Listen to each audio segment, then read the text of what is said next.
Hey, Tech Guide Ninjas here. Hope you're having a good day today. So today we're looking at how to vectorize an image in Canva.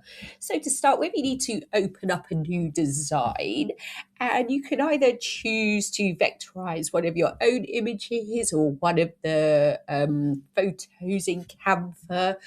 But I'm going to upload my own. So what I'm going to do, I'm going to go to the left-hand side. I'm going to click on Apps.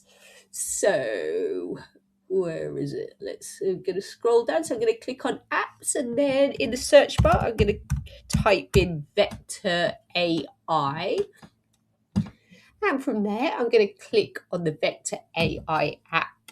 So it's going to ask you to choose a file that you want to vectorize. So I'm going to click on choose file. I'm going to find the photo in my images, and I'm going to choose to vectorize it. So you can choose whether you want to vectorize it with colors or black and white. I'm going to say vectorize it with color.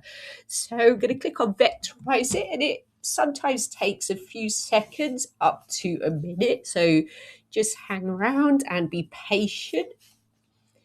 And let's have a look. So there we are.